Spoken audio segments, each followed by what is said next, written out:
troisième premier. Je pense que d'être passé par palefrenier, ça a certainement été une bonne école pour moi.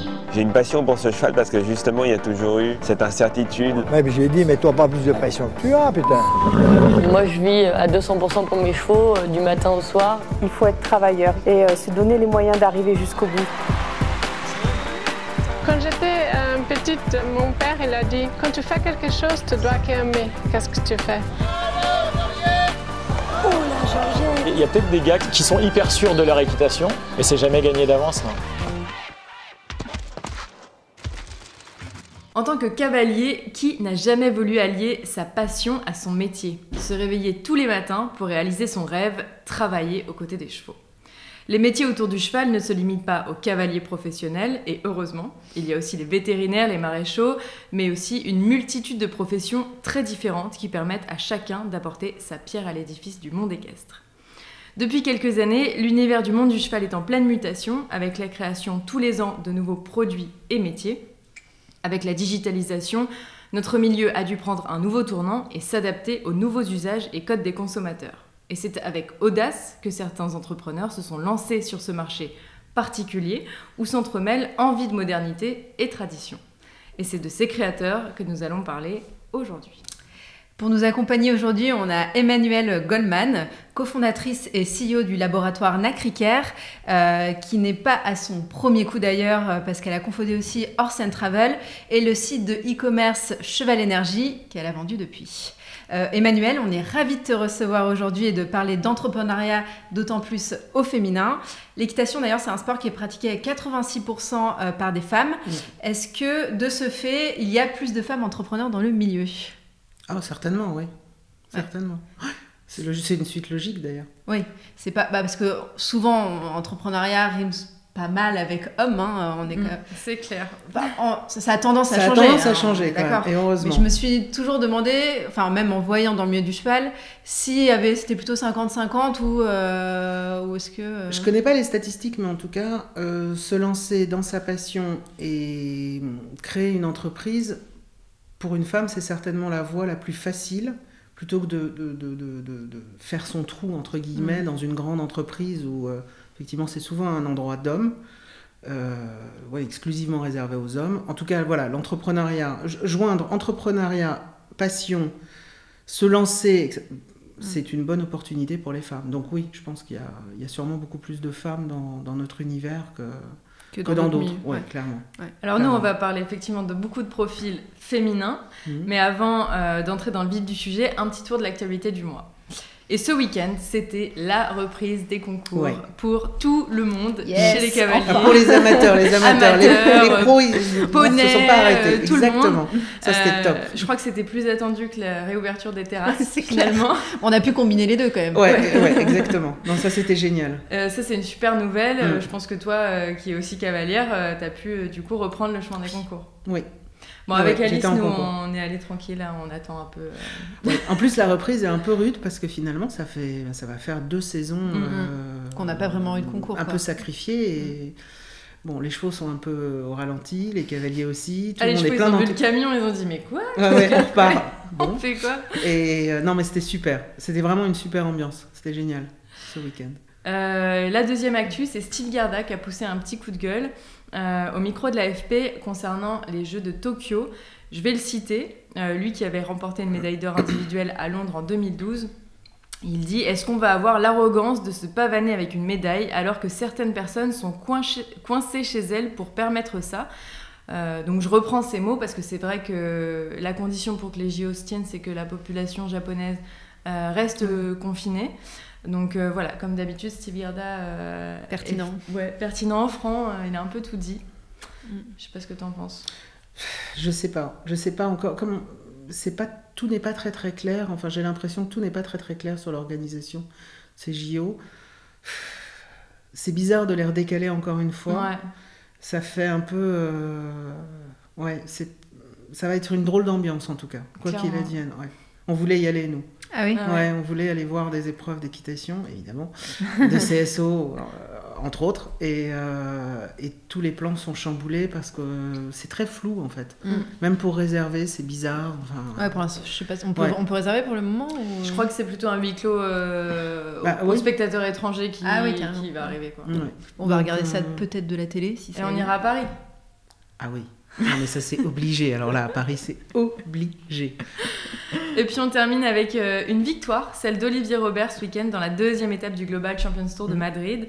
Il a un peu surpris tout le monde, Olivier Robert, à l'issue d'un barrage à 2. Il l'a emporté devant Scott Brash. Il a dit, pas mal.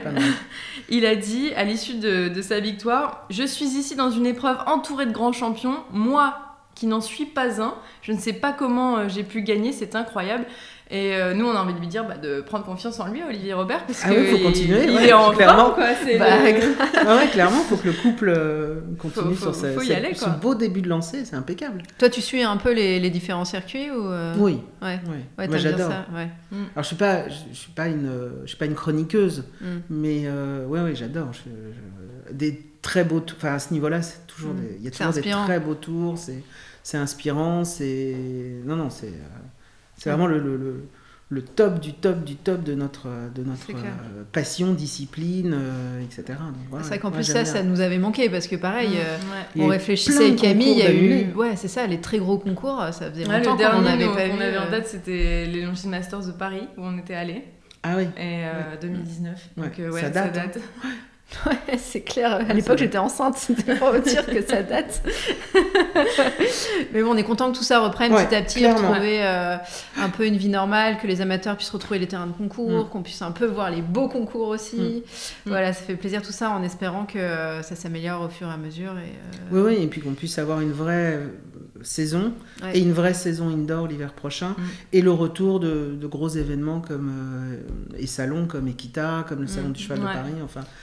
Bordeaux, enfin tous ces salons qui sont hyper importants, j'imagine aussi en termes de business. Oui, certes, mais ça dynamise la filière, ça dynamise le sport, ça dynamise tout un tas de choses, et ce sont vraiment des événements importants. J'espère qu'on les aura. Je crois que c'est mort pour la mode cet été. Ouais. C'est triste. Bon, mais l'année prochaine, il faut que ça ait lieu. Enfin, la mode, c'est la mode. Enfin... Moi, ça fait longtemps que je suis pas allée, j'avoue. Ah oui, mais c'est une ambiance de dingue. Enfin, tous les gamins de France sont... Ah bah, c'est clair, Enfin, t'as 12 ans, tu fais la mode, c'est le plus beau jour de ta vie. Ouais, c'est clair. Et toi, t'as pas trop été impacté niveau business par rapport au Covid ? Non, on n'a pas vendu les mêmes produits que d'habitude parce qu'il y avait peu de concours. Donc, ça a juste déplacé... ça a déplacé nos ventes, en fait. Mais non, les gens s'occupent de leurs chevaux quand même. Le vrai moment de flottement, ça a été lors du premier confinement, quand tout a fermé tout d'un coup, on n'avait plus le droit d'aller voir nos chevaux. Enfin, bon, puis ça n'a pas duré, donc voilà. Mais... Et puis les selleries ont été hyper réactives, je trouve, se sont vraiment organisées en France pour faire du click and collect, pour aller livrer dans les écuries. Enfin voilà, tout le monde s'est vite retourné parce que de toute façon un cheval qui a besoin de produits, même de graisse à pied, il a besoin de graisse à pied. Enfin, un cheval, ça continue à se blesser, ça a des problèmes de locomotion, enfin ça a tout un tas de problématiques ou de soins au quotidien non, du coup on n'a pas été impacté du tout. Et est-ce que toi ça t'a fait un peu changer je sais pas, ta manière de communiquer ou ton business ou ta manière de vendre ou pas forcément ? Non, pas forcément. On a continué. Alors, il y a eu quelque chose de vraiment intéressant, c'est qu'on a eu beaucoup plus de contacts avec nos clients finaux. D'accord. Qui nous ont appelés parce que d'abord les gens étaient en télétravail, peut-être plus de temps, je sais pas, mais on a eu beaucoup plus de contacts téléphoniques, mail, chat, enfin peu importe, réseaux sociaux, avec nos clients finaux qui nous posaient des questions pertinentes d'ailleurs, qui s'interrogeaient, qui avaient des besoins, donc ça c'était génial, ça c'était vraiment intéressant. Et on avait vraiment le temps, on a pu prendre le temps de discuter avec eux. Ouais, d'avoir ce contact client. Ça c'était bien, vraiment bien. Bon, Emma, on va quand même te présenter un peu plus, pour ceux qui te découvrent. Donc déjà, tu es cavalière. Oui. tu as ton cheval, Oui. tu fais du concours en CSO, mais tu te prédestinais pas particulièrement à bosser dans ce milieu. Ah non, pas du tout. Parce que tu as commencé, si je me trompe pas, ta carrière en tant qu'architecte. Ouais. Donc on va dire que tu as eu un parcours assez atypique. Qu'est-ce qui t'a poussé en 2012 à tout lâcher et à créer un site de e-commerce de soins et de produits vétérinaires pour chevaux, Cheval Énergie? Complètement par hasard. Ma jument de l'époque, que j'ai toujours, qui est à la retraite maintenant, qui est une jument que j'adore, elle est tombée malade. Enfin, elle a eu des problèmes de locomotion. Elle a eu une entorse chronique aux 2 antérieurs. Et donc, comme à l'époque, on l'a soignée. Ça a été long. On a réussi. Et on s'est vraiment posé la question à l'époque. On trouvait que c'était compliqué, difficile, obscur. D'avoir des infos, des renseignements, des produits pour soigner son cheval, surtout quand on a ce type de problématiques qui finalement vont rester toute la vie du cheval. Enfin, chronique. Oui, c'est chronique et bon, la jument était un petit peu de travers, bon voilà, on n'allait pas la changer, donc je savais que, enfin j'ai appris à ce moment-là qu'elle allait avoir besoin de soins tout au long de sa vie. Et c'est vrai que je me suis retrouvée un petit peu démunie entre le vétérinaire, quelques sites à l'époque qui fonctionnaient très bien, qui étaient des bons sites, mais un peu démunie, sachant pas beaucoup de produits déjà, ne sachant pas vraiment quoi choisir, comment, etc.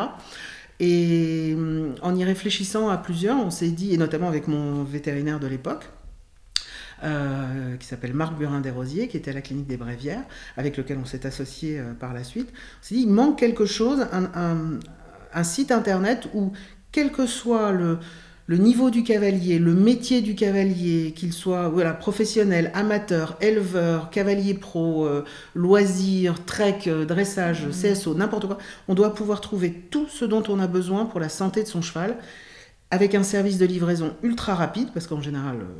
C'est urgent. C'est urgent, surtout si le cheval s'est blessé, on en a besoin tout de suite. Si un poulain vient de naître, enfin, bon, on a vraiment des problématiques. Mais vraiment un endroit où on peut tout trouver. Et voilà, et Cheval Énergie est parti comme ça. Et t'as embarqué ton mari dans l'aventure aussi, non? Mon mari, ma sœur, Marc, qui était quand même véto, qui exerçait. Oui, et c'était génial, c'était une super expérience. On a vendu assez rapidement, au bout de 3-4 ans. Ouais. La société fonctionnait bien et puis on avait un contact client. Enfin, c'était une super aventure. Vraiment, c'était une super aventure. Ouais, c'est une vraie référence en tout cas en la matière. Encore aujourd'hui, bien sûr. On tombe dessus tout de suite quand on cherche un produit. Le site est bien fait, il y a plein d'avis. Enfin, c'est vraiment pour moi une référence. C'est le premier site où on va quand on cherche un produit spécialisé dans les soins. Oui, et puis on a accès à des infos, on peut les contacter. Ouais. Ça, c'était hyper important. Ce qui était vraiment important, les 3 axes primordiaux auxquels on tenait et qui étaient pour nous essentiels, c'était donc pouvoir tout trouver au même endroit, un service client qui réponde le plus possible aux questions, bien sûr. Il y a un moment, il faut aller voir son veto. Il ne faut pas faire n'importe quoi. Mais en tout cas, des gens du métier, des cavaliers, toujours, des vétos, enfin voilà, comme Marc, etc. Donc, pour qu'on puisse répondre aux clients avant son achat et après son achat s'il a d'autres questions, et un service de livraison ultra rapide, en tout cas le plus rapide possible. Ouais. C'est pas Amazon, mais bon, on peut pas livrer dans la journée, mais en tout cas vraiment quelque chose de très réactif et qu'on puisse tout de suite, enfin voilà, aider et que le cheval in fine soit en bonne santé et bien. Voilà. Et en fait, vous étiez hyper en avance sur le marché. Si je me souviens bien, vous étiez les premiers ou l'un des premiers à lancer ce style de plateforme dans le milieu du cheval. Non, il y en avait déjà. Mais moins bien. Mais... Non, il y en avait... En tout cas, vous étiez dans les premiers à avoir lancé ce genre de plateforme sur En fait, il y avait il y avait déjà des sites, des très bons sites d'ailleurs, très bons. Je pense à Le Pâturon, qui est un très bon site. Mais il y en a d'autres, mais qui étaient plus généralistes, on va dire. On peut trouver du textile pour le cavalier, bon.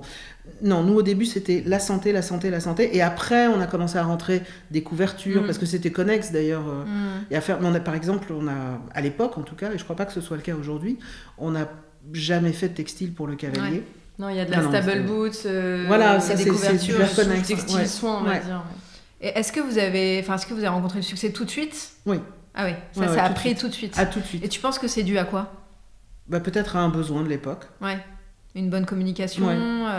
C'était quoi, la le bouche à oreille Non, je pense que c'était un bon référencement en ligne. Ouais. C'est-à-dire que les gens qui tapaient et qui cherchaient tel ou tel produit arrivaient chez nous assez rapidement. Ça, pour le coup, on peut remercier la société qui a fait notre site à l'époque parce qu'il était bien fait.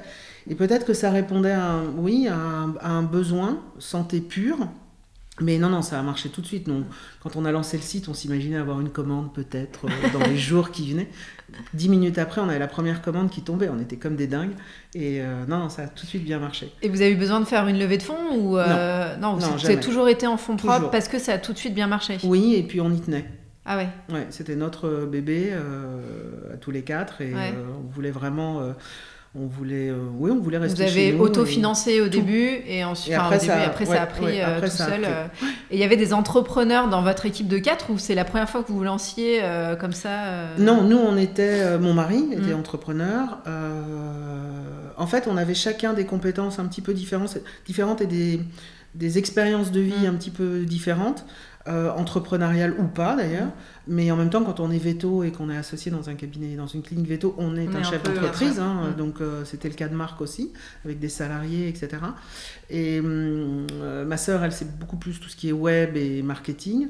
Moi, c'est plus service commercial, parce que c'est ce que j'aime, le contact avec les clients, et mon mari, c'était chapeautait beaucoup plus tout ce qui était logistique et achat. Ouais. Voilà. Et donc, en fait, vous étiez hyper complémentaire. Hyper complémentaire. Ça, c'est super important quand on crée sa boîte. Oui, c'est super. Ah oui. Déjà, être avec des gens avec qui on s'entend bien, c'est quand même la base. Des gens qu'on aime, des gens avec lesquels on s'entend bien. Et oui, si on peut être complémentaire, c'est top. Après, on peut gagner en compétences. On a tous gagné en compétences, d'ailleurs, parce que c'était vraiment l'aventure au début. Oui, ce qui est cool, c'est d'apprendre de l'autre qui fait pas du tout la même chose que toi. Et toi, tu vas lui apprendre des trucs. Oui, et puis en même temps... quand on s'entend bien et qu'il y a vraiment un lien de confiance, finalement, on ne regarde pas vraiment ce que fait l'autre. Bien sûr qu'on communique, etc., mais on n'apprend pas spécialement de l'autre. En fait, on est tous dans la même barque, on avance dans le même sens, chacun fait son truc, son affaire. Ouais, sa petite affaire.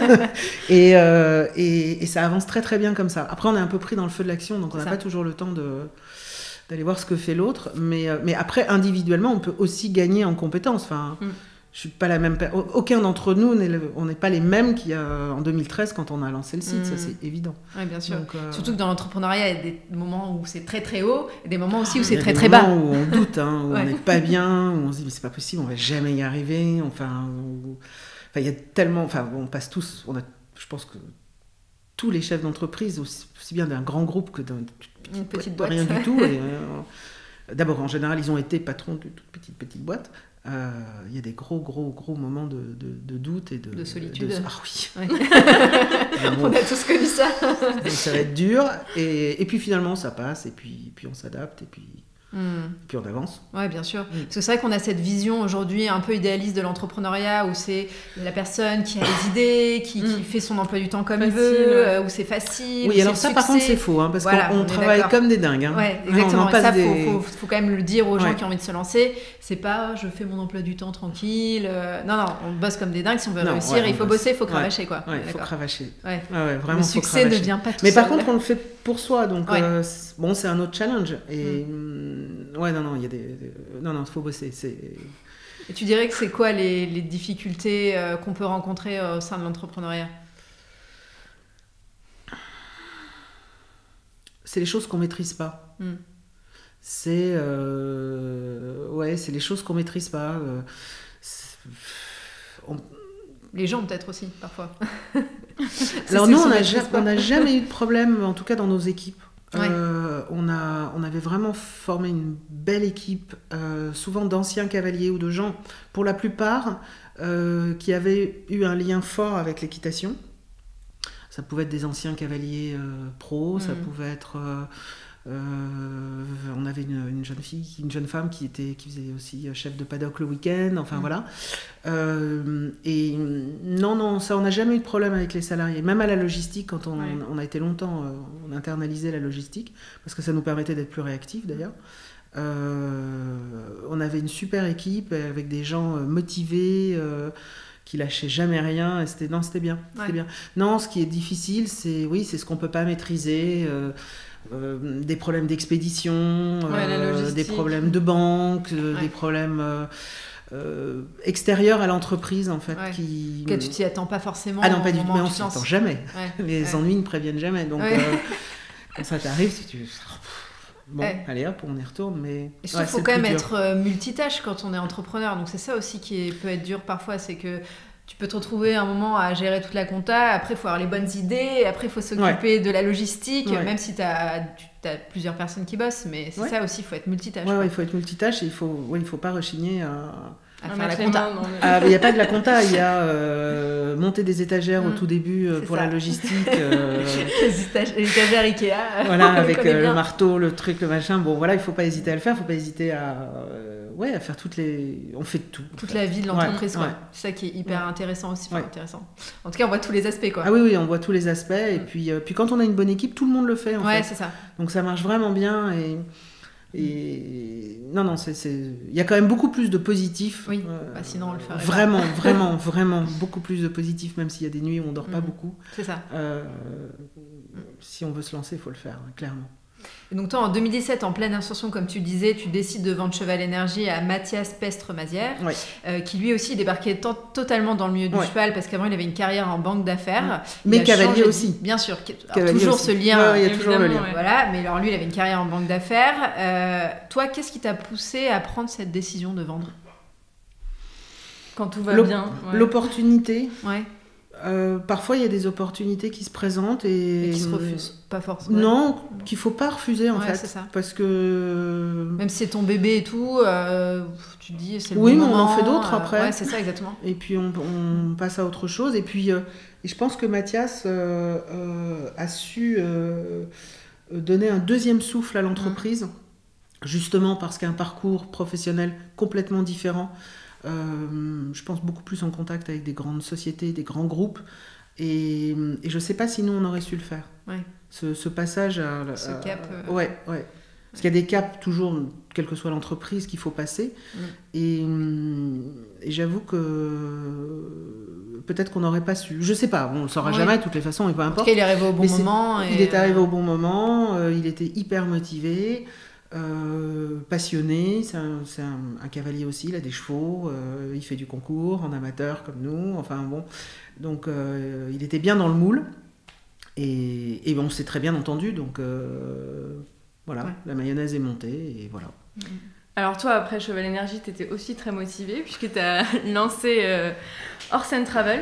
Alors, tu as repris la marque Horse & Non, Travel. en fait, on s'est associé avec le fondateur. D'accord. Parce que Horse & Travel, ça a été créé par un papa de cavalière, poney, Lamotte. Voilà, le contexte. C'est des sacs de transport pour les cavaliers. Exactement, c'est des sacs et accessoires. Pratiques, on peut mettre plein de trucs. Donc j'imagine que c'est comme ça qu'il a eu l'idée de transporter toutes les affaires de sa fille. Il en avait ras-le-bol. Sa fille faisait du poney, lui il servait de sherpa, de groom, de tout. Il portait... Parce que c'est quand même un sport où on a énormément de matériel. Logistique. Et quand on est une...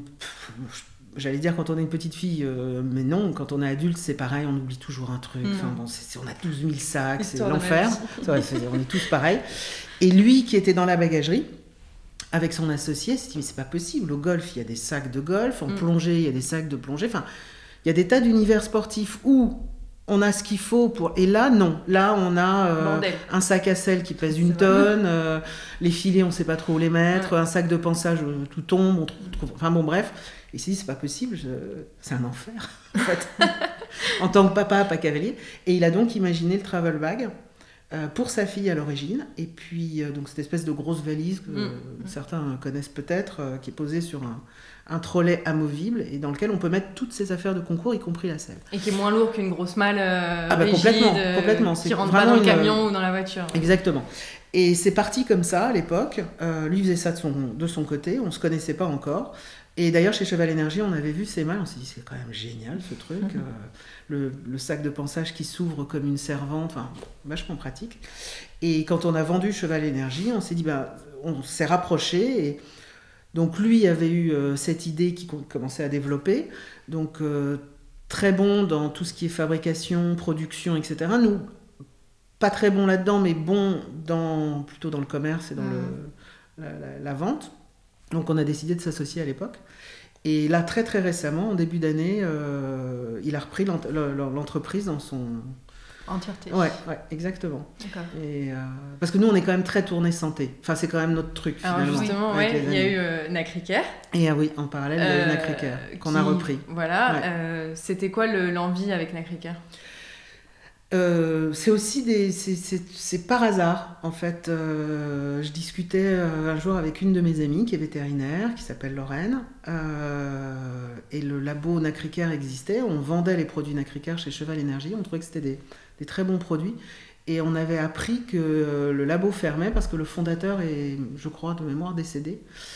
Et on se disait, c'est quand même dommage, c'est quand même ils font quand même des super produits, en plus c'est innovant, les matières premières sont uniques, enfin il y a vraiment un truc intéressant. Et on discutait toutes les deux, on était sur un terrain de polo d'ailleurs, pas très bien installé. Et on se dit, c'est pas possible quand même que ça ferme. Et on s'est dit, mais si on le reprenait, si on essayait de reprendre le labo. Et c'est parti de là en fait. En 2015, c'est parti de là, on a repris le nom, on a essayé de retrouver certaines formules, on en a retrouvé certaines. Et puis en 2018, les produits ressortaient sur le marché et voilà. Et l'affaire, l'histoire reprenait et ça repartait. Puis depuis, on a sorti d'autres produits, on a amélioré des formules, on a élargi aussi la gamme. La gamme, oui. Parce que pour ceux qui ne connaissent pas, Nacricare, c'est donc une marque de compléments et de soins pour chevaux à base de nacre. Oui. Qui en effet est vraiment très sympa quoi. Donc, oui, qui fonctionne bien, franco-française, ça c'est hyper important pour nous. Donc c'est fabriqué en France, c'est testé, bon évidemment LCH, etc., etc.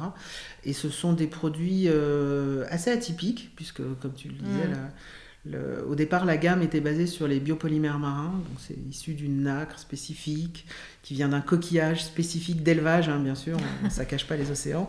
Et puis depuis, on a sorti un début de gamme à base d'argent colloïdal pour tout ce qui est désinfection. Et on fait aussi de la phytothérapie. D'accord. Voilà. Ouais.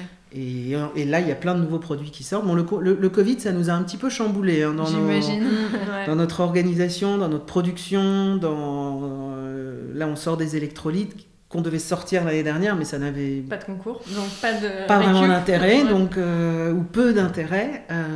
Du coup, ils sortent là. On a sorti un produit pour les chevaux allergiques. Qui marche très très bien, qui évite en fait le déclenchement de l'allergie. Ah super. Donc c'est mieux que de soigner les symptômes, ce qu'on a l'habitude de faire. Enfin voilà, on a plein de choses vous développez, vous avez toujours plein d'idées. Et ça remonte des clients, propriétaires des chevaux, et des échanges qu'on a avec les vétos, les maréchaux, etc.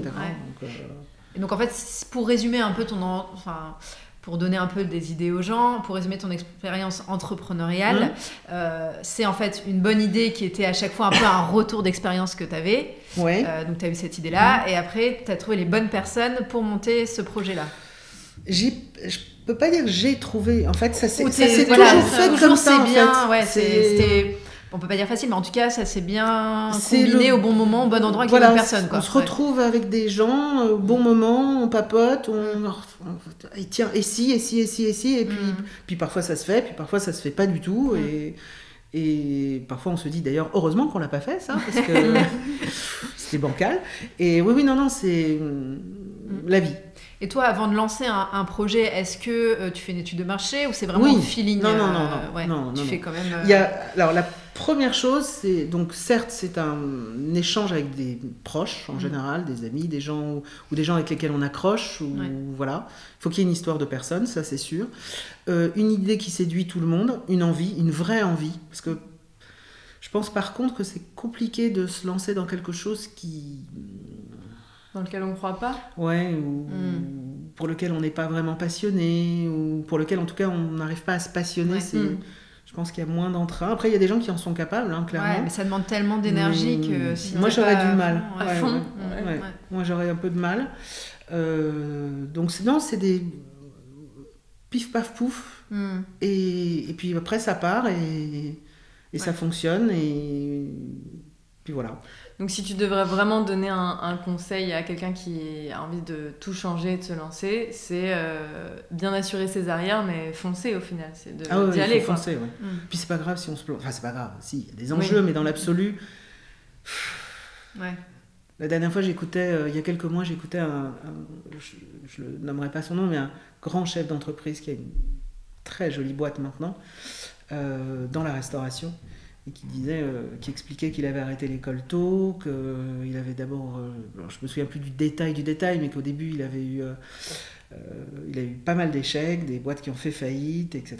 Et puis aujourd'hui, il est à la tête d'une super boîte avec je sais pas combien de restaurants. Enfin bon, donc tout le monde en a des échecs, tout le monde. Toi, t'en as eu des échecs ? Ouais, clairement. Ouais. Ah ouais. Ouais. Parce que c'est vrai quand on voit ton parcours, on se se dit, il y en a. Il y a des choses qui fonctionnent moins bien que d'autres. On avait monté à un moment avec ma sœur une boîte dans l'imagerie médicale humaine, qui reprenait un petit peu ce que notre père faisait à l'époque. Alors lui, ça fonctionnait très bien. Hein. Et puis en fait, non, nous, ça n'a pas fonctionné. Oui. Non, c'était difficile, c'est un milieu difficile. Et puis je crois que en fait, ça ne nous intéressait pas vraiment. Ouais. Et en fait, non, la boîte, elle n'a jamais vraiment... Ouais, ça n'a pas décollé. Elle a fait... Bon, par exemple. Mais il y en a eu d'autres, ou des projets sur lesquels on a travaillé, puis finalement on s'est dit non, ça va pas fonctionner, ou bof, ou ça se fait pas. Ça. Parfois il y a des choses sur lesquelles on travaille, on y croit, on est à fond, et puis comme dans un sens on a pu rencontrer des gens et démarrer des projets qui ont fonctionné, ben là ça meurt, ça prend pas de sa propre mort, ça prend pas, et bon la poubelle, et on passe à autre chose, et voilà. Je pense que c'est ça qui fait la force des entrepreneurs, c'est survivre à l'échec. Non, mais l'échec, ça fait partie intégrante de l'aventure. Exactement, ça fait partie de l'aventure, et on rebondit, on apprend des choses grâce à l'échec. Et c'est pas parce qu'on a un échec qu'il faut tout arrêter. Et même dans une boîte qui fonctionne bien, il y a des tas d'échecs. Mais vraiment, il y a des choses dans lesquelles on est sûr que ça va être le carton de l'année. Et alors, pas du tout. Et c'est le plus gros flop de l'année, en fait. On est dépité. Et bon, c'est pas grave, on repart sur autre chose. Non, il faut vraiment... C'est la résilience, finalement. Oui, d'une certaine manière, oui, bien sûr. Non, il faut faire ce qu'on aime, ça c'est super important, parce que quand on aime quelque chose, le matin on se lève avec le sourire aux lèvres. C'est facile, et puis on encaisse mieux les échecs, les difficultés de la vie, et tous les obstacles qu'on peut avoir à surmonter. Ça c'est super important. Et puis on n'a qu'une vie, il faut y aller, quoi. Et est-ce que ça c'est une question un peu bizarre, mais est-ce que le marché du cheval, il est sympa ? Ouais, clairement. Parce que c'est un petit marché, tout le monde se connaît. Non, mais c'est génial. Ouais. C'est génial parce qu'en règle générale, on a affaire à des gens passionnés, qui adorent leurs chevaux. Et d'ailleurs, on était très surpris quand on avait Cheval Énergie, parce qu'on avait tous les jours des gens au téléphone ou en chat, enfin peu importe, qui nous parlaient de leurs chevaux, et quel que soit le milieu, quel que soit, ça allait de la gentille petite dame qui avait ses 2 chevaux à la retraite dans son jardin, et enfin dans son bout de pré, au bout de son jardin, aux écuries cavaliers pro avec des gens dont c'est le business, et donc il y a d'autres enjeux, enfin il y a des enjeux économiques importants. Alors est-ce que du coup, comme on travaille dans la santé équine, est-ce qu'on a affaire qu'à des gens qui se préoccupent de leurs animaux ? Peut-être, mais je crois pas. Je crois que c'est en plus dans l'air du temps, c'est-à-dire que les gens sont beaucoup plus dans la prévention que dans le soin, et ils ont des outils aujourd'hui pour être dans la prévention, et pas uniquement dans le mon cheval va pas bien du tout, donc là il faut faire quelque chose. On anticipe beaucoup plus les besoins et les problèmes éventuels que les chevaux peuvent avoir. Donc non, c'est un métier absolument génial. Ouais. Mais génial. Sur le plan humain, c'est fabuleux. Donc j'imagine que ton métier d'architecte ne te manque pas. Non. Non, mais j'ai bien aimé. J'étais 10 ans architecte, c'était chouette. Ouais. C'était sympa. Et ça montre aussi que pour lancer sa boîte, on n'a pas forcément besoin d'avoir une formation d'entrepreneur. Enfin, ça n'existe pas vraiment de toute façon. Non. Ouais. Et tout à l'heure, tu parlais de la compta. Quand j'étais archi, la compta... Voilà. Et par contre, après, après je me suis mise pour savoir un petit peu de quoi on parle. C'est ça. Moi, j'ai eu une super comptable qui m'a bien aidé, qui m'a bien expliqué. Et là, on a un super comptable qui nous suit depuis des années et qui... Parce que je suis pas comptable quand même, et aucun d'entre nous, et qui parfois me dit « Ah non, ça se fait pas comme ça, il faut faire comme ça, comme ça, comme ça, comme ça. » Mais on est bien entourés en tout cas. Ouais, donc ça, c'est sympa. Ouais. Mais non, c'est un univers absolument génial. Les gens sont... Puis c'est un sport qui est difficile, hein, qu'on soit amateur ou qu'on soit pro. Quand on fait du CSO, ça nous arrive tous d'avoir la tête dans le sable un jour. Pas qu'une fois d'ailleurs. Non, et pas qu'une fois. Et c'est un sport qui impose l'humilité quand même. Hein. Il n'y a pas un jour qui se ressemble. Non, le cheval peut être totalement différent. Et je pense qu'on a, dans la pratique du sport en elle-même, même si on n'a pas le même niveau, on a les mêmes douleurs, les mêmes souffrances, les mêmes inquiétudes qu'un cavalier pro quand on est amateur. Enfin, c'est quand même c'est un sport qui est difficile, hein, donc faut y aller, hein. Faut aimer ça. Quand on est amateur et qu'on arrive en piste et qu'on se dit oh là là, le tour est dur, c'est haut, c'est gros, je suis juste, c'est mon loisir.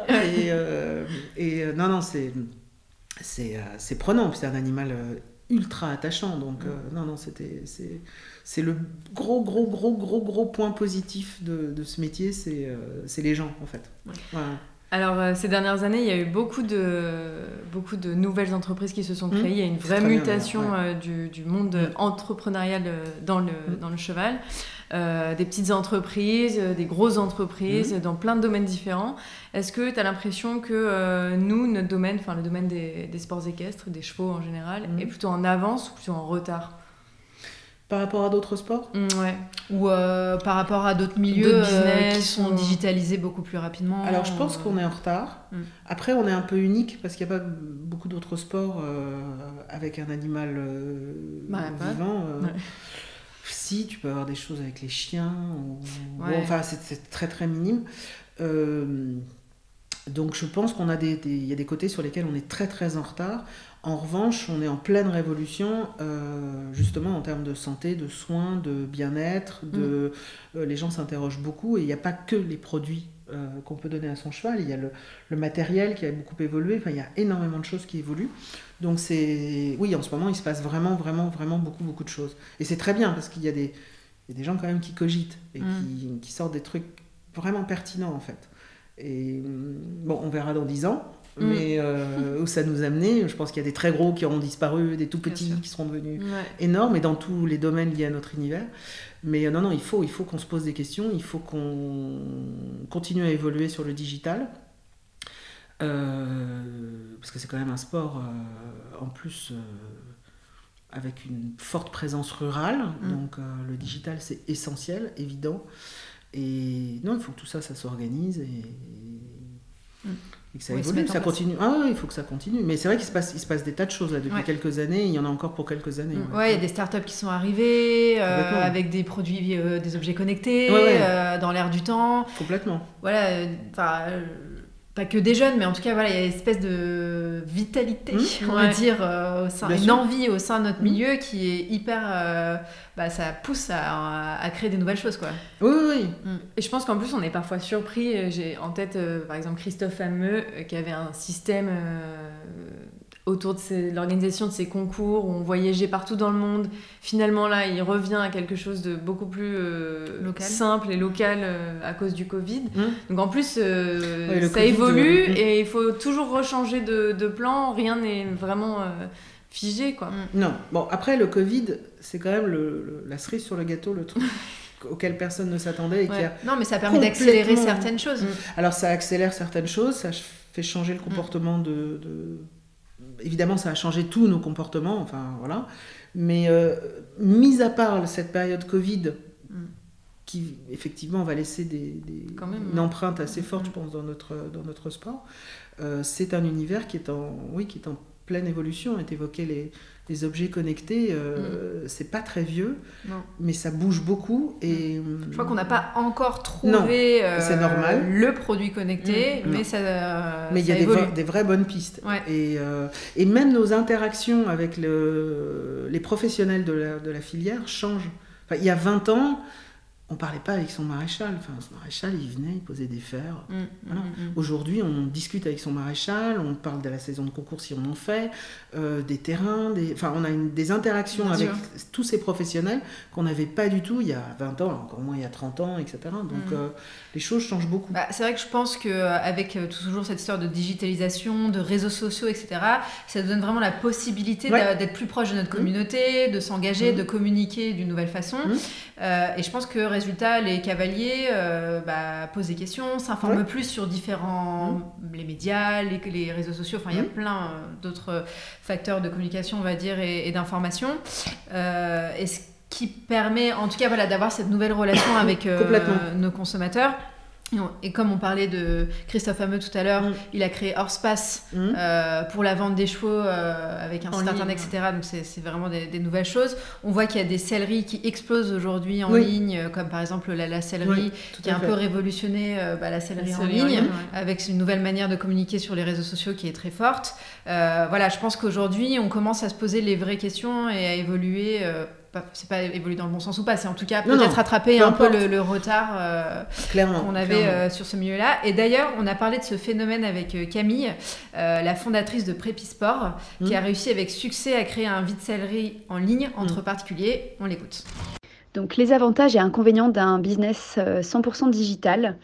Le premier avantage, c'est vraiment de pouvoir travailler de partout dans le monde avec mon iPhone. Je trouve que c'est extraordinaire de se dire qu'avec un si petit truc, on peut réussir à gérer l'intégralité d'une entreprise. Maintenant, tu as la majorité des applications qui existent et qui te permettent d'être efficace en continu. Et du coup, ça me fait penser au deuxième avantage qui va être vraiment l'optimisation des process. Donc ça, c'est vraiment ma grande passion, qu'il n'y ait aucun temps mort. Donc il faut savoir qu'aujourd'hui sur Prépi, 90% des ventes qui se passent sur le site ne requièrent pas d'action manuelle. Donc ça, je trouve ça génial. Et donc ça, le digital est quand même magique. Après, c'est aussi le fait de se dire qu'il n'y a pas de limite pour vendre à des clients étrangers. Moi, je trouve ça quand même fou de me dire que des clients du monde entier peuvent commander chez Prépi quand je vois des Américains ou des Russes qui commandent. Enfin, c'est assez dingue. Un autre avantage, qui est plutôt un avantage actuel, c'est vrai qu'avec le Covid et le fait qu'il y ait eu l'année dernière le confinement, ça a quand même été beaucoup plus simple pour une entreprise digitale de s'adapter avec une équipe qui était en full remote. Donc ça, c'était quand même un super avantage parce que je pense que des entreprises qui n'étaient pas aussi adaptées au digital ont dû vraiment mettre du temps à gérer les équipes, etc. Donc ça, c'était vraiment un top avantage. Après, dans les inconvénients, le premier, c'est, je pense quand même que les utilisateurs et l'être humain en général a besoin de présence physique, de contact, de mettre vraiment un visage sur un prénom. Donc c'est vrai que pour pallier à ça, on a vraiment essayé de rendre Prépi physique. Notamment, on avait ouvert un showroom aux Bouleries de 2016 à 2019. Et ensuite, on a déplacé le showroom à Dinard, donc dans des écuries. Et puis, on était présent aussi sur La Motte, Equita, Bordeaux, ce qui permet de discuter avec la communauté. Et ça nous a vraiment permis de franchir un cap. Donc ça, c'était top. Et dans un autre inconvénient, je pense aussi que les utilisateurs ne se rendent pas forcément compte du travail que l'on fournit ou même du fait qu'on n'est pas en fait à 100% du temps sur nos mails. Et donc c'est vrai que quand je vois une personne qui attend une réponse un dimanche à 20h, c'est un peu compliqué. Donc je dors aussi. Et donc effectivement, il y a des fois je ne peux pas répondre tout de suite. C'est vrai qu'il y a le côté de pas de coupure, ça peut être un peu pesant, il faut juste l'organiser, mieux expliquer, effectivement. Je pense que quand on est très transparent avec les clients, je pense que c'est plus simple. Alors, entrepreneur, job de rêve, c'est une super bonne question. Aujourd'hui, clairement, oui. Enfin, franchement, j'adore ce que je fais. J'ai pas l'impression de travailler. J'adore mon équipe. J'adore la communauté Prépi. Et puis, surtout avec du recul. Donc là, maintenant, Prépi a 6 ans. Et j'ai appris tellement de choses. Enfin, clairement, avant de lancer Prépi, j'étais pas capable. Je me sentais pas forcément capable de lancer un site en ligne. En plus, j'ai fait des rencontres top. Enfin, c'est une école de la vie qui est géniale. Vraiment, c'est une expérience de dingue. Après, il faut vraiment avoir les épaules solides, je pense, pour lancer son entreprise. Après, ça dépend effectivement de l'activité. Mais il y a eu aussi des périodes super difficiles. En 2019, ça a été mais vraiment dur parce qu'on était passé de 5 salariés et moi, je suis repartie toute seule comme je voulais ouvrir la boutique à Dinard. Et donc, j'ai repris toute seule le service client. J'ai fait la refonte totale du site, plus le déménagement des locaux à Dinard. Et franchement, je me suis fait complètement dépasser. Et ça a été super, super dur parce que j'étais sous l'eau. Clairement, tous les jours, j'ouvrais ma boîte mail et c'était oppressant. Et j'avais plein de soucis techniques vu qu'on changeait de plateforme. Et du coup, j'ai eu plein de clients déçus et donc des avis négatifs derrière. Et ça, quand tu donnes vraiment ton âme pour ta boîte et que tu as des clients insatisfaits, mais ça te fait tellement mal au cœur. Mais bon, voilà, ça c'est un passage. Mais depuis, j'ai remonté la pente. C'est vraiment que du bonheur. Et en plus, avec l'optimisation du site, le fait d'être 100% digital désormais, j'ai du temps libre. Et franchement, ça c'est quand même un kiff absolu. Alors, est-ce que c'est plus difficile en tant que femme d'entreprendre dans le milieu du cheval ? Je pense que le fait d'être une femme, c'est un peu à double tranchant. Ça peut te desservir comme beaucoup t'aider. Donc je pense qu'il faut plutôt utiliser ce que je trouve un avantage personnellement quand c'est possible. Dans l'équitation, je pense qu'on a plutôt de la chance parce que comme on est une majorité de pratiquantes donc féminines, c'est certainement plus simple. En tout cas, moi, j'ai pas trouvé spécialement que le milieu du cheval avait des barrières au fait d'être une femme. Mais effectivement, je pense que si j'avais lancé une activité dans, je sais pas moi, le sport automobile, ça aurait été peut-être plus compliqué qu'on me prenne au sérieux à ce moment-là. On voit qu'il y a quand même beaucoup de marques qui se lancent, mais qui meurent aussi très très rapidement. Malheureusement, il y en a bien sûr qui réussissent, etc. Mais c'est pas parce qu'on a une idée qu'on va forcément réussir. Il y a aussi la mise en place. Par exemple, sur le marché du textile qui est très très concurrentiel, c'est pas toujours facile de se faire sa place. Non, c'est difficile.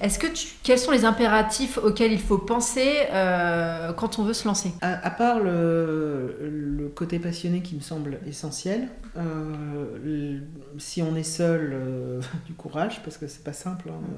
Toi, tu conseilles d'avoir un associé, Moi, j'aime bien ouais. le concept d'être de l'équipe, d'être à plusieurs dans la même barque. En fait, on va beaucoup plus vite. Mais il y en a plus à ramer aussi. Ouais, c'est plus lourd. Mais en fait, non, je trouve que c'est bien. En vrai, je trouve qu'on va beaucoup plus vite à plusieurs. Et après, c'est difficile de donner des conseils parce que dans l'absolu, notre histoire depuis Cheval Énergie, c'est des occasions de la vie. Il y a qu'est-ce que j'aimerais moi ? Bien connaître, c'est ça, bien connaître l'utilisateur, son Ce marché. qu'on se pose toujours comme question, même encore aujourd'hui, c'est de quoi j'ai envie, de quoi j'ai besoin, parce que je suis cavalière, que j'ai mon cheval, etc. Donc je suis comme n'importe quel autre client lambda. Qu'est-ce que j'aimerais avoir ? Qu'est-ce que j'aimerais qu'on me dise ? Comment j'aimerais qu'on me parle ? C'est essayer de se transposer. Se mettre à la place du client, finalement. Ouais. Mais parce que dans l'absolu, on a même Cheval Énergie, à l'époque, on n'a rien inventé. Enfin, on s'est dit, il faut tout regrouper à un même endroit, mais il y avait déjà des sites, il y avait déjà des choses. Donc. La bonne idée, ça a été de se spécialiser dans les soins. Oui, dans la santé, mais il y avait déjà des produits. On pouvait aller chez son veto, on pouvait aller chez certains celliers. Il y avait des sites qui vendaient déjà des produits. Donc, des vrais conseils. Qui marche à tous les coups, franchement, j'en ai pas, puisqu'il y a eu des échecs aussi, mais passionné par l'univers, parce que sinon, c'est pas la peine. Quoi. C'est un univers où on se fait griller en 4 secondes. Si on connaît pas. Non, mais au-delà de ça, connaît tout le monde. En fait, tu discutes. Mais au-delà de ça, tu discutes avec un cavalier. T'es pas cavalier toi-même. T'es grillé en 4 secondes, le mec se dit. Imposteur. De toute façon, toi, nous, à vous avez table, fait du poney quand vous aviez 2 ans, vous, hein. Depuis, vous avez arrêté, donc.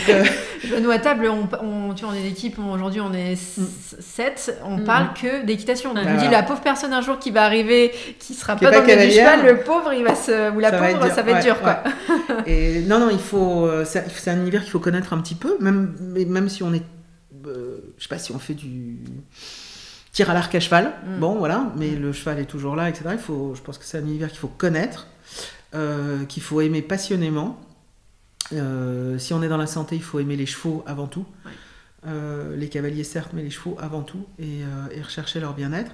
Et puis après, voilà, il faut se poser des questions de qu'est-ce que moi j'aimerais en fait qu'on me donne, parce que si on arrive à répondre à ça, on va forcément répondre à une partie de la clientèle potentielle ou du besoin, d'un besoin. Et puis après, il faut retrousser ses manches, puis il faut y aller. Ouais. Alors, justement, on s'intéresse à une cavalière, enfin une entrepreneur, qui a décidé de se lancer toute seule, qui est très jeune, mais qui est super motivée. Je pense que c'est aussi la clé pour réussir. Elle s'appelle Célia Bonnet, elle a 24 ans. Elle a lancé il y a 1 an Alzane Équitation. C'est des culottes de cheval, enfin des pantalons de cheval, demi-mesure. On a un configurateur sur le site qui permet de choisir la taille, la couleur, le grip, le bas du pantalon, tout un ensemble de données. Tous les pantalons sont fabriqués à la demande, donc on revient encore à notre démarche aussi écolo, on n'achète que ce dont on a besoin. C'est produit en France, à côté de Grenoble, et on lui a demandé ce qui lui avait donné envie de se lancer, tout simplement. Ce qui m'a poussé à entreprendre, moi, c'est vraiment un besoin du marché. En fait, c'est lorsque j'ai fait une étude quantitative sur les réseaux sociaux dans le cadre de ma dernière année de master que j'ai réalisé que le monde du cheval était vraiment en retard sur l'inclusivité. Et pour moi, toutes les cavalières et tous les cavaliers ont le droit de s'habiller avec de la qualité. Et ça, peu importe leur taille. Par contre, voilà, l'entrepreneuriat, c'est loin d'être un monde tout rose. On rencontre chaque jour des difficultés et des imprévus. Sur le moment, moi, souvent, ça peut me paraître vraiment insurmontable. Ça engendre énormément de stress. Et quand on est dans l'entrepreneuriat, c'est jour et nuit. Donc parfois, je n'endors pas la nuit.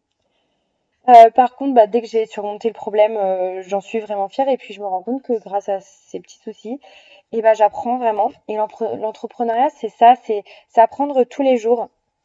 Et puis aussi, l'entrepreneuriat, on est encore plus fier en fait de ce qu'on procure aux gens. Quand j'ai des clients qui viennent me remercier spontanément parce que on a vraiment amélioré leur expérience à cheval, voilà, pour moi j'ai tout gagné. Donc voilà, c'est beaucoup de difficultés, mais c'est des fiertés qui sont multipliées par 10 par rapport à quand j'ai été salariée, par exemple. J'avais une dernière question sur l'entrepreneuriat qui est toujours un peu tabou en France. C'est est-ce qu'on peut bien gagner sa vie dans le milieu du cheval ? Ouais. C'est possible. Ouais.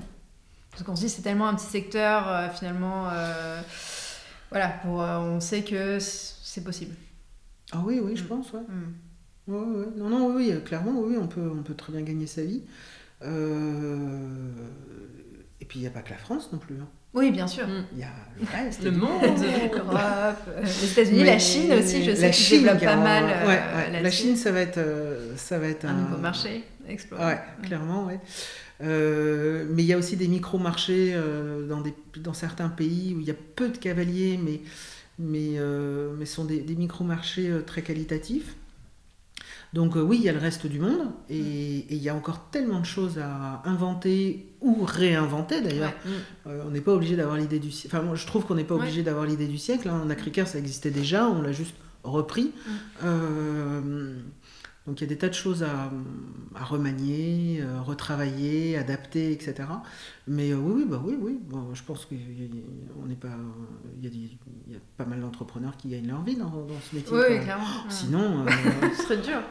Sinon, je serais repartie faire de l'architecture si on ne gagnait pas au moins sa vie correctement, quoi. Mais ouais, clairement. Ouais. Okay. Et alors, pour finir pour ce podcast, on voulait vous proposer une sélection Made in France, comme c'était dans la thématique. Camille, je te laisse. Alors moi j'ai choisi un shampoing sec à l'argile verte de la marque Michel Vaillant. C'est une marque de maréchalerie à la base. Je connais. Ça se présente sous forme de poudre. Oui. Tu la mets sur la brosse et moi j'ai 2 juments grises. Donc, et toi aussi. Moi j'ai un cheval gris. Ouais.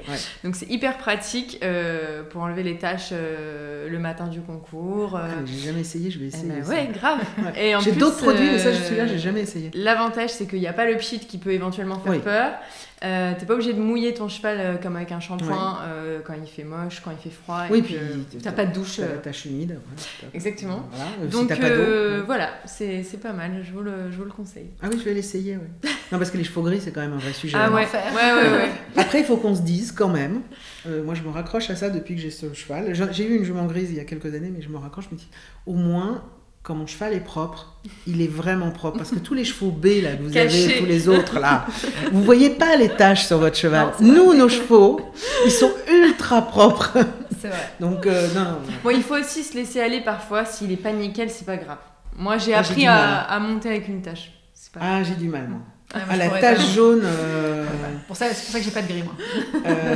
D'ailleurs, c'était pas le week-end dernier, mais un week-end d'avant, je sais plus où j'étais sur un terrain de concours et je vois un magnifique cheval gris, mais vraiment beau, hein. Jeune, donc encore gris un peu soutenu, vraiment beau. Et son cavalier dessus, il fait demi-tour, toute la cuisse jaune. Je dis non, mais inadmissible. Ça, c'est carton rouge. Mais on devrait. Ouais, c'est clair. Enfin, on est en concours quand même. Mais même à la maison, je peux pas. Moi, je peux pas. Moi. Le mien, il est. Bon, d'ailleurs, il a lâché l'affaire. Il me voit arriver avec mes gants de toilette, mes trucs, mes machins. Au début, il me regardait. Puis maintenant, il se laisse faire. Il a cédé. Mais j'essaierai le produit. Parce que ça, c'est vraiment des choses dont on a besoin. Ouais. Grave. Et moi, pour ma part, j'ai choisi le tapis de la marque Tacante, qui a été créé aussi par une femme, Morgane Carcaillé. J'ai bien dit son nom de famille, c'est ça ? Ouais, je pense. En fait, j'aime beaucoup ces tapis parce que déjà, ils sont beaux, il y a plein de couleurs super originales. Et surtout, ils sont éco-responsables. En fait, il faut 12 bouteilles en plastique recyclé pour faire un tapis.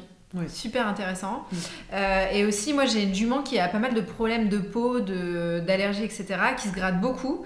Et c'est vrai que ces tapis ont vraiment aidé à améliorer ces problèmes-là parce que ces tapis qui sont super respirants et qui sèchent très très vite. Donc, moi, ça a été assez une révélation pour mon cheval.